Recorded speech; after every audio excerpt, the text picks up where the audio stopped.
E aí, galera, beleza? Vamos para mais uma revisãozinha, né? Tá chegando aí o nosso segundo formulário avaliativo, tá? E vamos falar um pouquinho da região sudeste novamente, né? Aprofundar alguns detalhes aqui importantíssimos. Sem enrolação, vamos direto ao ponto, beleza? Pessoal, então tá aí o mapinha do Brasil, né? Que vocês já viram na outra aula, tá gravada. E nesse mapa do Brasil nós temos aí as 27 unidades federativas e temos as 4 da região sudeste, né, em destaque em verde. Temos aí Minas Gerais, Espírito Santo, Rio de Janeiro, São Paulo. Né? Lembrando, das capitais de São Paulo e Rio de Janeiro recebem o mesmo nome do estado. Então, estado de São Paulo, capital São Paulo. Estado do Rio de Janeiro, capital Rio de Janeiro. Minas Gerais, capital Belo Horizonte. E Espírito Santo, capital Vitória. Tá? Então, só essa lembrança inicial. Né? E tem um texto aí. Ó. A região sudeste abrange 4 estados e corresponde a aproximadamente 1/10 do território nacional. Possui uma área com cerca de 924 mil quilômetros quadrados. A população, gente, ela abrange aí cerca de 42% do total do Brasil, com 87 milhões de habitantes. Possui a maior densidade demográfica do país, né, com aproximadamente 92 habitantes. Então, ao mesmo tempo, a gente pode dizer que é o lugar mais populoso e é o lugar mais povoado do Brasil. Por quê? Mais populoso porque tem mais gente. Mais povoado porque tem a maior densidade demográfica, então vai ter uma maior distribuição populacional em relação aos outros lugares do Brasil. Tá? O que mais? É uma das regiões que mais atraem imigrantes que buscam melhores oportunidades e qualidades de vida. Né? Muitas pessoas, inclusive vindas ali das regiões norte e nordeste, em busca dessas melhores condições, e também pessoas da própria região migrando do campo para a cidade, também elevado aí ao aumento das densidades urbanas. Tá? Então, fica o destaque aí no final, é a região mais populosa e mais povoada do Brasil. Beleza? Pessoal, olha aí, uma bela fotografia, né, uma saca de café, né, e o café ao fundo aí, tá? Então a gente tem uma história muito importante da região sudeste com o desenvolvimento da atividade cafeicultura. Vamos para o texto aqui. Né? Um dos fatores históricos importantes para o desenvolvimento econômico da região sudeste foi a cafeicultura. Na região, havia muitas fazendas já lá no século XIX, produtoras de café. Essa atividade chegou a ser uma das mais importantes para a economia do Brasil no início do século XX. Lembrando que o século XX começa em 1901. Tá? Com a crise de 1929, que começou lá nos Estados Unidos da América, muitos cafeicultores aqui no Brasil tiveram dificuldade para exportar esse café lá para os Estados Unidos, que era o maior comprador do nosso café, tá? E outros países também tiveram essa dificuldade. Né? Isso deu margem para o desenvolvimento industrial como opção econômica naquele contexto. Por quê? Muitos desses donos de fazendas de café que não estavam conseguindo exportar o seu produto, optaram por abrir fábricas e fazer produtos mais básicos, como calçados, roupas, tecidos, aqui no próprio Brasil. Tá? Então, a crise da cafeicultura ajudou o Brasil a se industrializar. Então, veja que uma coisa ruim, no primeiro momento, uma crise econômica, né, gerou uma coisa boa, que foi um desenvolvimento econômico por base da indústria. Tá bom? Então, olha lá, contribuindo para a atual grande industrialização da região e, consequentemente, do Brasil. Então, em resumo, né, a atividade cafeicultora do Sudeste, quando ela entra em crise, porque está difícil exportar café, né, ela dá margem para o nascimento de uma outra atividade até mais lucrativa, que é a indústria no Brasil. Lembrando que já tinha indústria no Brasil antes dessa situação. Só que nesse momento, a atividade industrial ela ganha mais força ainda. Tá? Ali por volta da década de 1930, no século XX. Ok, gente? Pessoal, outro tema importante aí da região sudeste é a área aí mundialmente conhecida como quadrilátero ferrífero. Né? Veja no mapa aí em laranjado, tá? Você tem ali linhas vermelhas ligando municípios de Sabará, Congonhas, Mariana e Santa Bárbara, e vários outros municípios ali nas proximidades, né, onde você vai ter uma das maiores e mais importantes áreas mineradoras do planeta. Ali você vai ter uma grande extração de ouro, de ferro e de manganês, tá bom, gente? Principalmente ferro e manganês, tá? Então vamos ver o texto aqui, ó. Localizado na porção centro-sul do estado de Minas Gerais e com extensão territorial de aproximadamente 7.000 km², só a título de comparação, tá, gente? O Distrito Federal tem ali 5.548 km² aproximadamente, tá? Então essa área do quadrilátero ferrífero ela é bem grande, ela é maior que o Distrito Federal, tá bom? Então vai lá a comparação. 7.000 km², o quadrilátero ferrífero é uma área vizinha a Belo Horizonte, formada pela cidade de Sabará, Rio, Piracicaba, Congonhas, Casa Branca, Itaúna, Itabira, Nova Lima, Santa Bárbara, Mariana, Ouro Preto, entre outras. Destaca-se no cenário nacional pela grande riqueza mineral. Entre os vários minérios extraídos do quadrilátero ferrífero estão o ouro, o manganês e o ferro. É a maior produtora nacional de minério de ferro, cerca de 60% de tudo o que de ferro que o Brasil produz, tá? Que é transportado em ferrovias para o Porto Tubarão, em Vitória, capital do Espírito Santo. Lá também nós temos a CSN, né, Companhia Siderúrgica Nacional, tá? Que é muito abastecida, né, na região sudeste pelos minerais do quadrilátero ferrífero. Tá?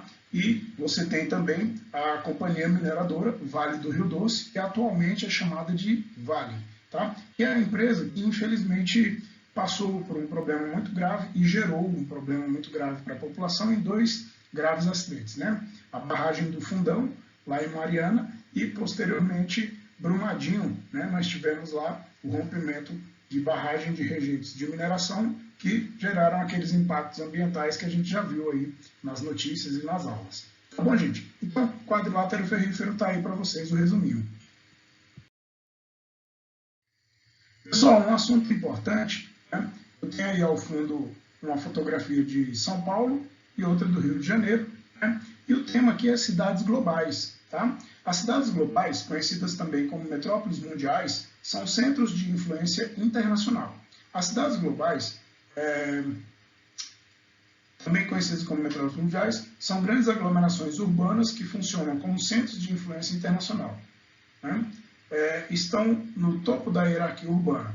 No Brasil, existem 2, localizadas na região sudeste, São Paulo e Rio de Janeiro. Beleza? Então, se te perguntarem quais são as 2 cidades globais que existem no Brasil, tá? Só são 2 mesmo, São Paulo e Rio de Janeiro. Ok, gente? Pessoal, então tá aí o clima do Sudeste, né? Nós temos um mapa aí do estado de Minas Gerais, né? E aí nós vamos ver por que tem esse mapa aí. Veja que esse mapa ele tem algumas colorações diferentes, nós vamos interpretar agora. Então, no que se refere ao clima, a região apresenta vários tipos. O clima tropical úmido predomina no litoral, com temperaturas altas e 2 estações bem marcadas, o verão chuvoso e o inverno seco. E nos planaltos, o clima tropical de altitude com grandes variações de temperatura. Ganha destaque o fato de ocorrer clima tropical semiárido no norte de Minas Gerais. Então, por que eu coloquei esse mapa aí? Essa área em vermelho, gente, ela tem o mesmo clima, o clima tropical semiárido, que é o clima do sertão nordestino. Aí, se eu te perguntar, tem clima do sertão nordestino dentro da região sudeste? Fica estranho, né? Mas tem sim, tá bom? É essa área vermelha no mapa ali que faz divisa com o sul da Bahia, tá bom, gente? Então, tem sim clima semiárido no sudeste, fica no norte de Minas Gerais, tá? E nós temos o clima tropical úmido, né, predominando ali na faixa litorânea do sudeste. Ok, gente? Gente, a vegetação, né, tem esse mapinha que a gente já usou numa outra aula, tá? A aula gravada também. Tem a parte de cerrado, que predomina ali no estado de Minas Gerais. Olha lá, a gente acabou de ver que o norte de Minas Gerais tem clima tropical semiárido. E a vegetação típica do clima tropical semiárido está aí, ó, é a caatinga, né? Então tem clima e tem vegetação do sertão nordestino dentro do sudeste, no norte de Minas Gerais, tá bom? Nós temos a Mata Atlântica, e é nessa área de Mata Atlântica aí que você tem aquele clima tropical úmido, tá bom? Pelas influências oceânicas, e nós temos vegetação de campos de altitude nessas áreas azuis aí do mapa, tá bom? Então, vegetação de acordo com... a vegetação do sudeste varia de acordo com o clima, mas a maior parte da vegetação da região é formada pela Mata Atlântica, que se encontra bastante devastada por causa da urbanização e da expansão agrícola. No estado de Minas Gerais, predomina a vegetação de cerrado e de caatinga. Pessoal, uma matéria importante aqui na geografia também, quando a gente estuda uma região, é estudar a região natural, tá? E uma das regiões naturais que se destacam no Brasil, ela é chamada de domínio dos mares de morros ou domínio morfoclimático dos mares de morros, né? Então, olha que bela imagem, né? Os mares de morros configuram um tipo de domínio morfoclimático do Brasil, conforme a classificação elaborada por Aziz Nazir Absaber, né?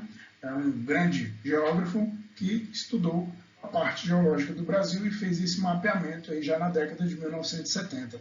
Tá? Esse domínio estende-se por toda a faixa litorânea leste, né, oriental do país, desde a região nordeste até o estado de Santa Catarina, e é basicamente constituído pela Mata Atlântica e por algumas outras formações vegetais. É o domínio morfoclimático predominante na região sudeste. Ok, gente?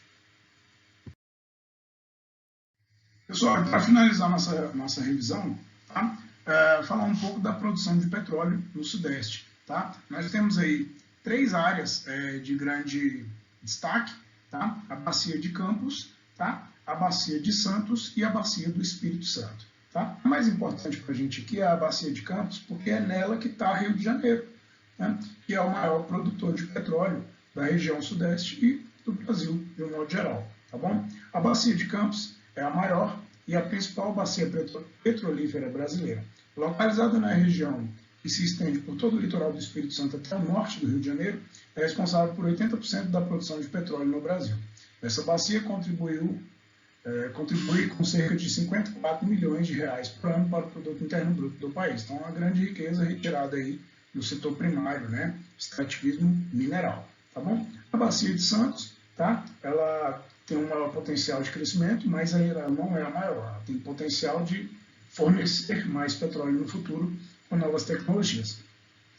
É nela que se encontra a camada conhecida e tão falada do pré-sal, recentemente descoberta e explorada a partir de 2012. Sua localização se estende desde o litoral do sul do estado do Rio de Janeiro até no norte do estado de Santa Catarina.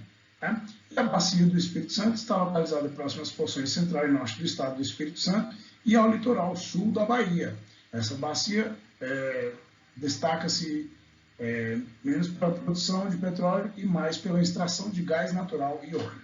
Ok, gente? Então, esse foi o bate-papo de hoje, tá? Espero encontrar vocês aí na aula ao vivo, tá? Que teremos essa semana. Desejo a todos aí uma excelente semana, tá? Um excelente formulário, né? Que tirem boas notas e que apresentem um bom rendimento nos estudos. Valeu, gente. Muito obrigado e até a próxima. Um beijo, tchau!